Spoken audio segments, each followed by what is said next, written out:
It is a story we think we know. Its fragments are etched into our collective consciousness: a perfect garden, a divinely crafted couple, a forbidden fruit, and a single, simple command broken. We have framed it, simplified it, distilled it into a cautionary tale of obedience and consequence. But what if that is merely the surface of a vast, primordial ocean? What if the true tragedy lies not in a rule violated, but in a far more subtle ambition, a universal yearning hidden in the very heart of existence itself?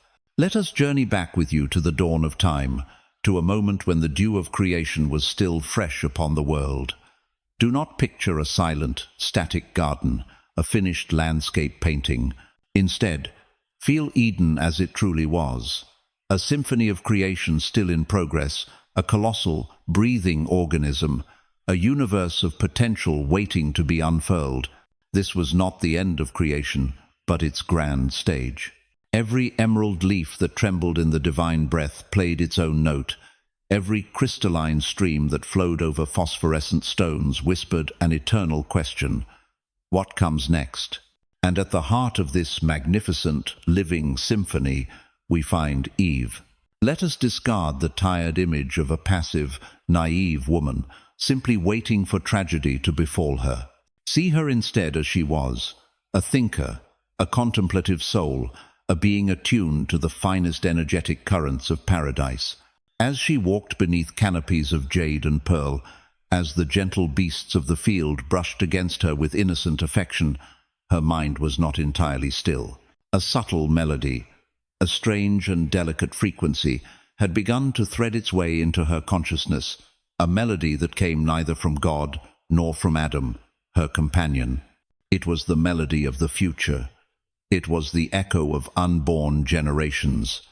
She could feel them, distant but real, like stars waiting to be named. She saw the shimmering outlines of her children and their children's children, dancing in the light of suns that had not yet been formed.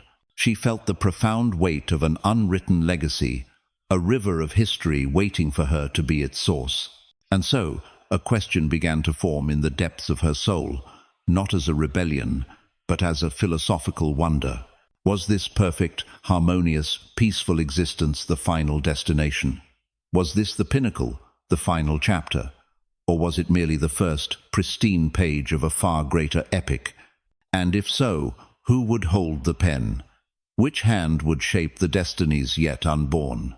This question, silent and unasked, hung in the pure crystalline air of Eden. It was a subtle fissure in a flawless diamond, a momentary pause in the cosmic symphony. And that very pause was the doorway, the invitation that an ancient power, an architect of doubt, a craftsman of discontent, was patiently waiting to step through. Because the greatest wars, the ones that define eternity, never begin with a battle cry. They always begin with a whisper. To comprehend the nature of the temptation that was to come, we must first abandon our conventional image of the adversary. The most sophisticated deceptions, the most devastating ones, never arrive cloaked in monstrosity or fear. They wear the guise of enlightenment, wisdom, and beauty. The antagonist of this story was not a serpent slithering in the dust, a crude symbol of cunning. Imagine him as something else entirely, a presence of shattered light, a form woven from the fabric of dying stars and cold nebulae. Lucifer. His name once meant light-bearer. He was a masterpiece of perfection, a radiant composition of intellect and power, one of the highest beings to stand before the throne of the Creator. But the fire that burned within his core was no longer the fire of worship. It had curdled into the fire of pride. He no longer wished to reflect the light. He yearned to be the source of it. And then came the ultimate creation, humankind. As Lucifer watched Adam and Eve being sculpted from common dust, yet infused with the very breath of the eternal, a new, cold and venomous emotion constricted his luminous being. It was envy. He was envious not of their innocence, nor of the love bestowed upon them, but of a singular capacity that he, in all his celestial glory, could never possess: the ability to procreate, the power to create life in their own image. the power to write a continuing story, to forge a legacy. He, a mighty but now sterile entity, could only watch as a pair of flesh and blood beings held the keys to the future. He had lost his place in the divine symphony. Now, his sole purpose was to warp it, to turn its harmony into a discordant cacophony of suffering. He knew he could not destroy God's creation by force. His power was but a shadow against the Creator's, and so he chose a more subtle weapon, a virus for the soul, an idea. He would not attack their physical existence.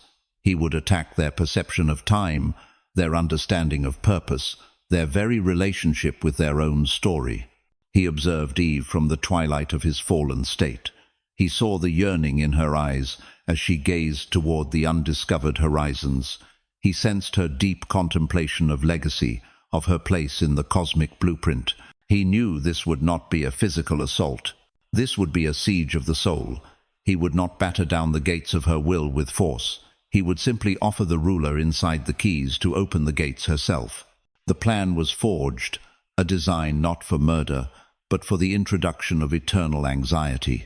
The fateful encounter took place not beneath a literal apple tree, but in the landscape of the mind, where ideas clash with the force of armies. It was not a conversation between a human and an animal. It was a dialogue of concepts, a debate over the nature of freedom and destiny. Lucifer, now calling himself the architect of echoes, did not manifest as a solid form. He was a voice, a melody that wove itself into Eve's own thoughts, feeling at once as intimate as her own heartbeat and as alien as a voice from a distant galaxy. He did not speak of apples or fruit. Such things were too mundane, too simplistic. He spoke of something far grander, the unwritten pages of history, the unfinished symphony of the future. "Do you hear it, Eve?" His voice resonated not in the air, but within her very consciousness. "That is not the wind. It is the echo of your unborn children, the cities they will build, the songs they will sing, the discoveries they will make. They are waiting, like seeds in the earth, longing for a hand to plant them. But whose story will they live? One written by a plan you cannot see, a path you are not permitted to choose." His voice guided her imagination to the tree of the knowledge of good and evil, which now seemed to pulse with an inviting internal light, distinct from all other trees. "Look," the architect continued, his tone laced with feigned empathy. "That is not the tree of prohibition. It is the tree of autonomy. It does not bring death. It brings agency. It hands you the pen. God gave you life, a magnificent gift. But he kept for himself the authorship of your story. He wishes for you to be a character in his play. I am here to offer you a different role, that of the author." This was temptation on an entirely different plane, an assault on the very core of human ambition. This was not rebellion against a rule. It was an invitation to seize ultimate self-determination, the right to shape one's own legacy. To eat the fruit was no longer a simple act of disobedience. It became an act of declaring sovereignty over one's own destiny, a declaration of independence from a pre-written narrative. Eve went to Adam, not with fear, but with a new fire in her eyes. She shared with him not the words of a serpent, but the idea of authorship. And Adam, her partner, her other half in all aspirations, was equally captivated by the vision. Together, they did not see the shadow of punishment. They saw the exhilarating prospect of becoming the architects of their own heritage, the first authors of the human epic. They walked toward the tree together, not as sinners, but as sovereigns about to be crowned. The moment their lips touched the fruit, there was no clap of thunder, no trembling of the earth. Instead, a dead silence fell over the garden, as if the entire cosmos held its breath. And then, it came not from without, but from deep within their own minds. Their eyes were opened, but what they saw was not their physical nakedness. It was a new awareness, a fourth dimension of time that burst open, inundating them with a torrent of images, a hurricane of potentiality. They had wanted knowledge, and knowledge was given to them. They saw everything.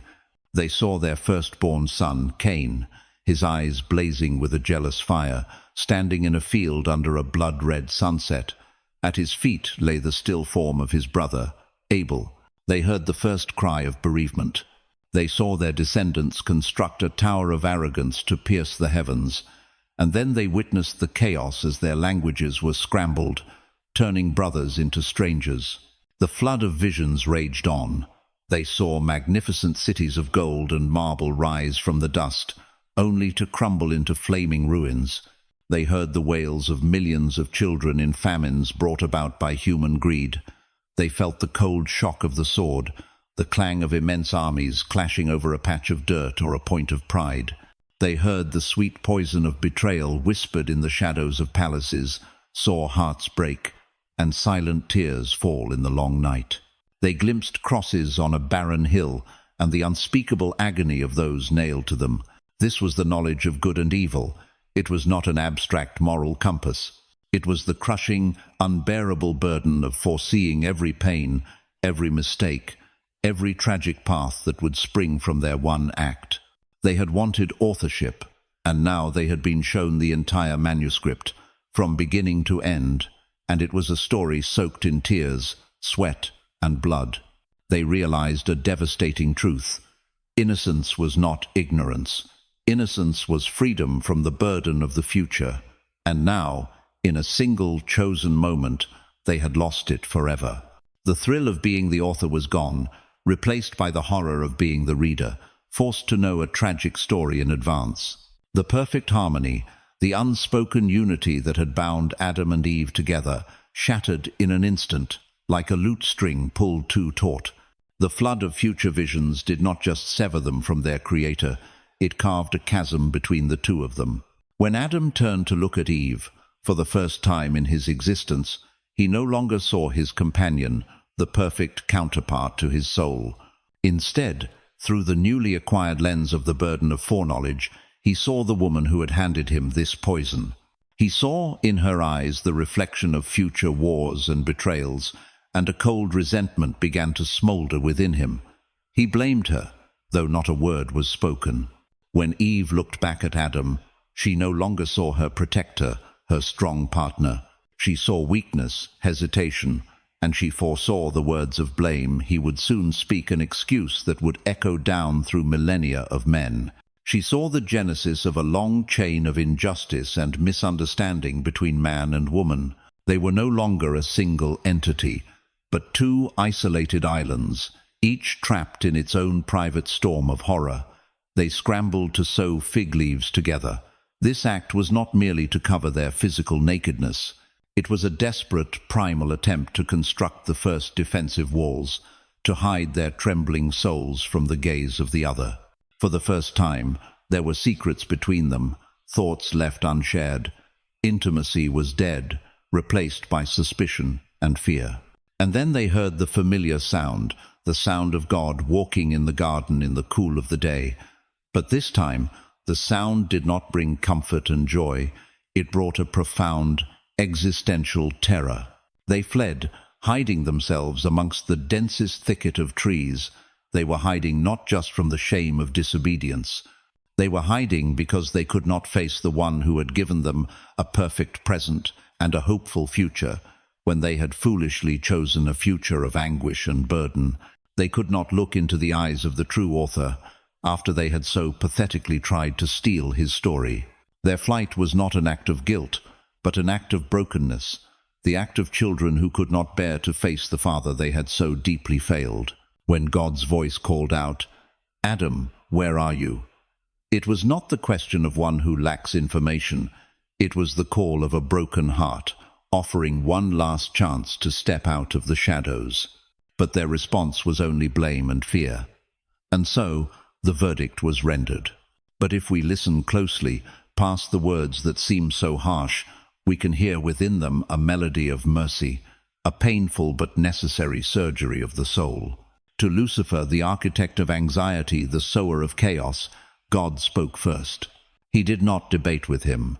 He simply pronounced his ultimate failure. "I will put enmity between you and the woman, and between your offspring and hers." He will crush your head, and you will strike his heel. This was not merely a curse. This was the first prophecy, the first glimmer of the gospel in the encroaching darkness. God was declaring that the story was not over. Lucifer's scheme would not succeed. Someone would come, a descendant, born of this very woman, who would not be tempted by the lure of future control, who would not seek to write his own story, but would trust the Father's plan completely. He would come and crush the head of the lying serpent, ending his reign of anxiety. Then he turned to Adam. By the sweat of your brow you will eat your food, and the ground will produce thorns and thistles for you. For Adam, who was paralyzed by 1,000,000 future horrors, this physical toil was not just a punishment. It was a medicine, a therapy. It forced him to focus on the earth beneath his feet, on the strenuous work of his hands. It pulled his mind from the labyrinth of what-ifs and might-have-beens and brought it back to the tangible present. Every drop of sweat was a kind of purification, cleansing his mind from the burden of foreknowledge. And to Eve, he said, I will make your pains in childbearing very severe. For Eve, drowning in the emotional agony of witnessing the tragedy of her descendants, the intense physical pain of childbirth would serve as a radical grounding. Each contraction would be a powerful, undeniable reminder of the present moment, of life struggling to exist right here, right now. The pain would anchor her to the now, preventing her from drifting aimlessly on the sea of the future. The verdict was not vengeance. It was a painful, radical surgery to save their souls, to bring them back to the now, the only gift they had left. And in the midst of that pain, he planted a seed of hope, the promise of a Redeemer to come. The final act in the Edenic tragedy was not a final punishment, but perhaps the greatest act of mercy. God clothed Adam and Eve in garments of skin, a symbol of the first sacrifice, a covering they could not create for themselves. And then he led them out of the garden. At the eastern entrance to paradise, he placed the cherubim, brilliant angelic guardians, and a flaming sword that flashed and turned in every direction, forming an impassable wall of fire. For millennia, humanity has looked upon this image as a symbol of exclusion, of being locked out of heaven. But is there a deeper truth hidden behind that fiery gate? That sword was not only to keep them from re-entering, it was also a firewall to protect them from the torture of their own memory. Imagine if they had been allowed to live just outside the gates. Every day they would awaken to see the perfection they had lost. They would see the crystal rivers still flowing, the fruit trees still heavy with life, and hear the symphony of harmony of which they were no longer a part. It would have been an eternal psychological torment, a constant reminder of their fatal choice. Being sent away into the unknown forced them to look forward instead of being frozen in regret. And most importantly, the gate barred their way to the tree of life. Lucifer, in his malice, might have tempted them again. Eat of this tree so that you may live forever and have time to fix all your mistakes. But that would have been the most terrible lie of all. Imagine the horror, to live eternally with the burden of foreknowledge, trapped in an endless loop of witnessing the pain of your descendants without being able to intervene, imprisoned in a soul of anxiety and regret. That would have been true hell. The closing of the gate was a loving Father's act. It prevented an even greater tragedy. It allowed them the gift of finitude, of forgetting, and eventually of physical death as a release from their earthly burden. The flaming gate was not meant to imprison them outside. It was meant to preserve the possibility of redemption, to keep the promise of a Redeemer pure from the despair of an immortal suffering life. It closed one chapter so that a new, albeit harder, chapter could begin. And so, human history began, not on the verdant lawns of paradise, but on a land of thorns and stone. A vast and complex tapestry began to be woven, its threads of light and darkness intertwining in intricate patterns. Cities rose from the dust, proud pyramids scraped the sky, and mighty empires were forged with iron will and cold steel. But through all these achievements, the echo of the choice in the garden remained. The burden of trying to control one's own destiny, the anxiety of the future, became both the engine and the curse of humanity. The fear of scarcity led to hoarding and war. The fear of chaos led to oppressive laws and tyranny. The fear of meaninglessness led to the building of monuments to the ego instead of communities of love. History became a long, desperate attempt by humanity to seize the author's pen, to write a grand narrative on its own terms. But ironically, these very attempts created the tragedies that Adam and Eve had foreseen. The cycle was set in motion. But through this chaotic tapestry of history, another thread, fine but unbreakable, was being woven with patient persistence. It was the golden thread of the promise. From one generation to the next, in the darkest of nights, the story of a coming rescuer was whispered. Abraham looked up at the stars and believed in a descendant who would bless the world. Moses led his people from slavery, prefiguring a greater exodus to come. David, the poet king, sang of a righteous king who would reign forever. Isaiah saw the vision of a suffering servant, one who would bear the sins of his people. This thread was woven through prophecies, psalms, and temple rituals. It was a counter-melody to the loud, clanging noise of human ambition. It spoke of trust over control, of service over domination, of humility over pride. It was a reminder that there was another author, another story being written, a plan of redemption quietly operating in parallel to the turbulent history of humankind.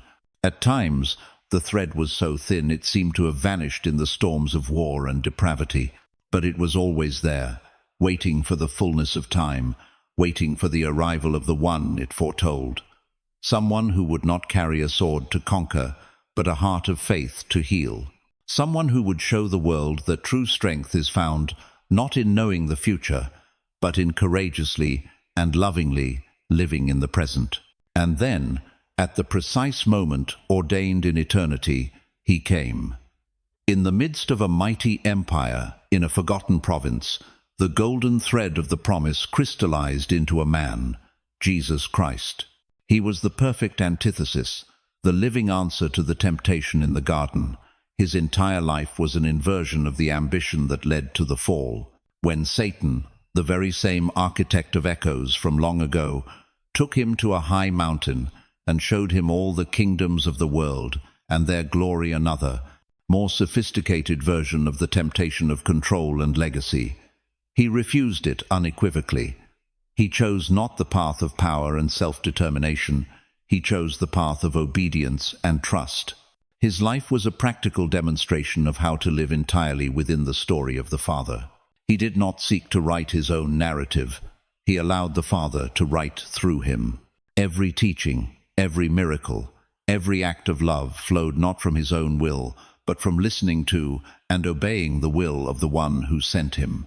When his disciples worried about the future, about food and clothing, he did not give them a detailed plan. He pointed to the lilies of the field and the birds of the air, and he told them something simple, yet infinitely liberating. Do not worry about tomorrow. He was the answer to humanity's core anxiety. Humans had eaten the fruit to gain knowledge, to gain control, and in doing so had become imprisoned by the burden of that knowledge. Jesus came, not to give us even greater prophetic power, not to hand us a clearer crystal ball. He came to free us from the very need for it. He taught that freedom comes not from knowing everything, but from trusting the one who knows everything. Peace comes not from controlling every outcome, but from surrendering every outcome to a love that is greater than our understanding. He did not come to help humanity become better authors of their own stories. He came to invite them to lay down the exhausting burden of authorship altogether, and to discover the joy of being a beloved child in the Father's story. His life was a declaration that the path to true life leads not upward in a grasp for power, but downward in humility and trust. The climax of this grand story was not a battle of thunder and armies. The climax was a barren hill outside Jerusalem and a rough-hewn cross planted in its soil. Upon that cross, the final victory was won, a victory unlike any the world had ever known. It was not just the forgiveness of wrongful deeds. It was the breaking of the core burden that had plagued humanity since the garden. By willingly allowing himself to be hung there, Jesus performed the ultimate act of surrender. He surrendered control over his own life, surrendered his right to justice, surrendered everything. He placed his spirit entirely in the hands of the Father. When he cried out, "It is finished," he was not just speaking of his life. He was declaring the end of the anxious human project, the endless struggle to control destiny, to be one's own God. By completely surrendering his will, he demonstrated the only path to true freedom. He crushed the head of the architect of echoes, not with power, but with submission. And then, the resurrection. This event was more than a spectacular victory over death. It was God's ultimate vindication that the path of trust, the path of surrender, does not lead to annihilation, but to glorious, eternal life. It was a victory over the fear of the future, the fear that if we don't control everything, it will all fall apart. The resurrection declares that even in loss and death, a greater author is at work, writing a more magnificent final chapter than we could ever imagine. Our story began with Adam and Eve trying to seize the pen from God's hand to write their own legacy. It ends with the Son of God, the final Adam, handing the pen back, trusting completely in the greater story. And that is the invitation extended to every one of us, living in the echo of this tale. Redemption is not receiving a clear map of the future. It is the peace of no longer needing one. It is laying down the exhausting burden of being the author, director, and star of our own play. In its place, we are invited to find the joy, the freedom, and the purpose of becoming a beloved character in the greatest love story ever written. The war in the garden, the war for control, is over. The echo of anxiety has been replaced by the symphony of grace. The human heart can finally be unburdened. The epic, hopeful music swells to a powerful crescendo, then slowly fades to silence. The screen fades to black.